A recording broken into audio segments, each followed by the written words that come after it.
To me, everything's about breathing, right? Like to me, everything is about like take full ownership for everything and then everything gets easy because then you're in control. And then learn how to love to lose. I think that's how entrepreneurship, that's how life is. We all have losses. And so I like losses. I love adversity. I like the climb. I like the chip on my shoulder. I like when people are like, oh, I knew it. He's not that good. I want to build the biggest building in town ever by just building the biggest building in town while I think most people try to tear down everybody else's building. So I think positivity and good is practical advice to building an empire. And I want to be the poster child of the person that built the biggest, baddest empire and did it by being a good dude along the way. I want to do it and I want to be a rock star, right? Like, and that's where you influence people. Do you feel like you judge yourself? I don't. That's a very, very, very good observation. And it's what I want for everybody else. We're beating ourselves up. Like everybody sucks at something, right? Like we all have shortcomings and we all have strengths. And for me, it's like, why don't we just audit that? Like, why don't we just look at it that way and be like, all right, well, I'm good at this, but I'm not good at that. Like, and then I only focus what I'm good at, right? Like, I don't dwell that I can't fix shit around the house. I call somebody to fix it. Like, I'm not a man. I don't give a fuck. Like, I don't get it. I also think it's awesome that I'm so emotionally stable and I'm the emotional backbone of everybody. Is that what a dude's supposed to do? Like these cliches, these stereotypes, they're so silly. You're exactly right, man. I don't judge myself. I'm fully in love with myself. But I'm also fully in love with everybody else too, right? It's not like it goes both ways. Like I tell people to buy into me, that work for me, it's because I buy into them first. I don't need anybody to gain trust with me. It's there. Like I believe that the human race is so grossly underrated. We are good. Of course we have some bad. There's 7 billion of us. But like when you look at our net score, it's bonkers shit. Like do you know how much damage we could be doing to each other on an hourly basis and we don't? Like we're still here. Like we won. We're the alpha being and we've figured out how to stay together. This is insane when you think about it. And yet everybody wants to dwell on like somebody said something mean. Like to me, it's just binary. Like unless it's complete death blow, death. To me and my 17 people that I give a shit about, like everything else is super secondary. And let me tell you something, if you actually get into that mindset, it gets real good. Like everybody like makes these big deals out of things that just don't matter. It's perspective. You know, my selfishness comes from my selflessness. Like it's what makes me feel good. I see it in my mother. My mom is the epicenter to every single person in her life. Her sister-in-law, her cousins, aunts, everybody goes to her. That's her comfort zone, me too. Ask GaryVee, like this is my comfort zone. Like I like this. Like I hate when people are like, what can I do for you? Like I say nothing. I don't want anything. I hate that feeling. I went into my family business because I felt like I owed it to like pay them back. Those are my parents. So if that's what I feel about them, what do you think I think about everybody else? I know your mom, you've credited her with really helping to build your self-esteem, but you're also a huge believer in like, don't fool yourself, don't tell yourself you're good at something you're not. So how did she make you feel so good about yourself? She strategically used bullshit and real.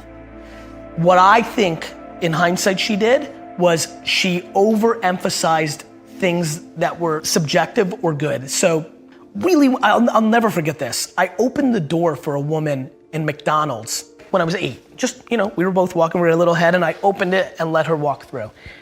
If I tell you that my mom basically treated that event like I won the Nobel Peace Prize for like 3 weeks.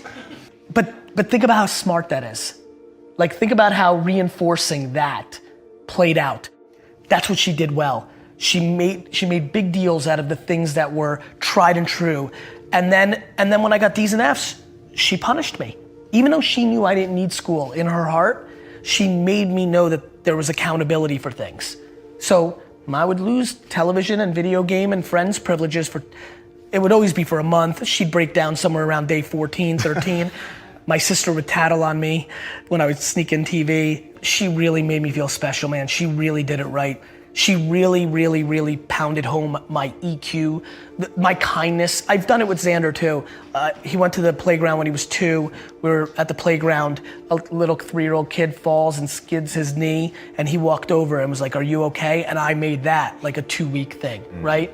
Like empathy, right? And so she just really did a good job of making me feel good about the things that were around my kindness and my support of my sister and my leadership skills of my friends, and taking I took a bullet once for something my friend did in the neighborhood, and she thought that was a good thing, and just kind of those personality traits that I think, if all of us, everybody watching, wrote down like personality traits that we admire, anytime I showed any of those actions, she drove them home. And I think modern day parents and most parents do not do that.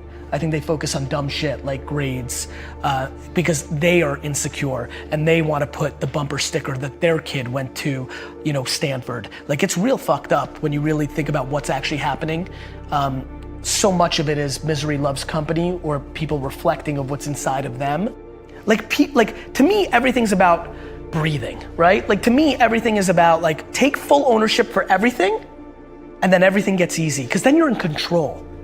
And then learn how to love to lose. Like, for me, my game's simple, right? It's all my fault.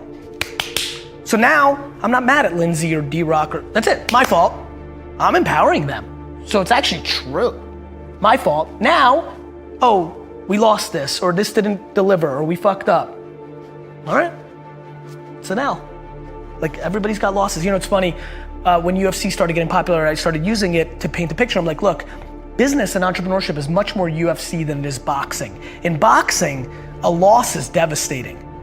Like, if you ever, I'm a big boxing fan, like most big fights, like the big fights through the year, it's just unbelievable amounts of 33-0 versus 35-0, right? Just like, that's like what you do. You don't fight anybody and you get to that level.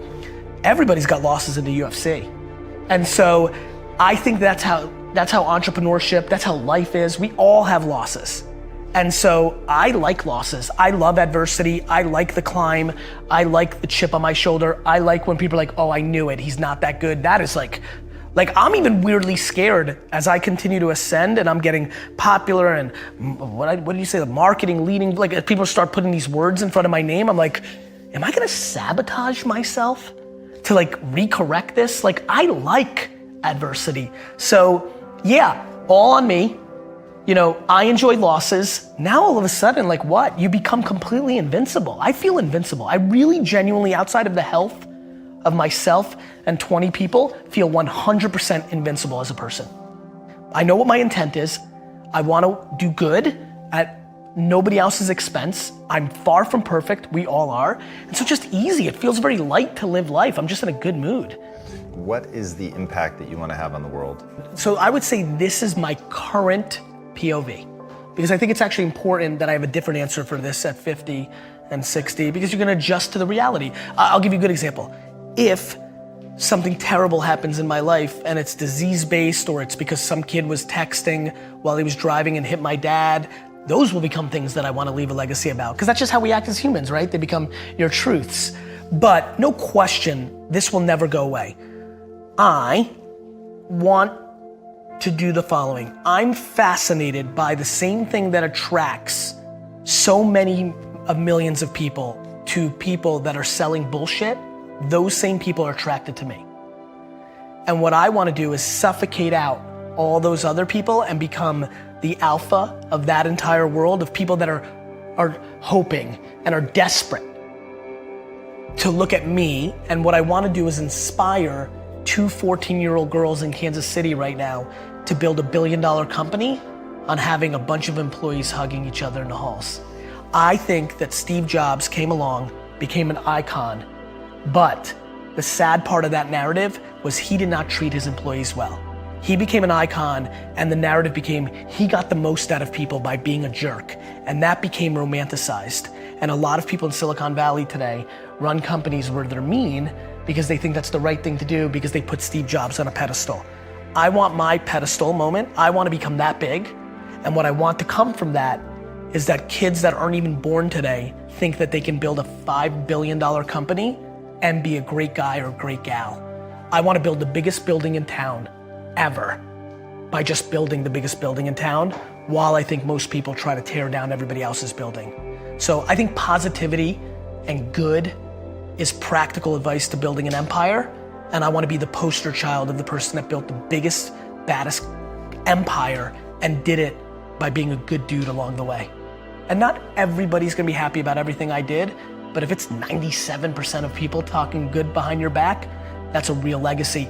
And I wanna do it in a pop culture way. I'm gonna do it anyway. People have done that before. Just so you know, there's plenty of people. Warren Buffett's a really good dude. Like, there's plenty of people that have done that. There's a difference. I wanna do it, and I wanna be a rock star, right? Like, and that's where you influence people. You know, like, I wanna do it, but I also wanna be the most popular.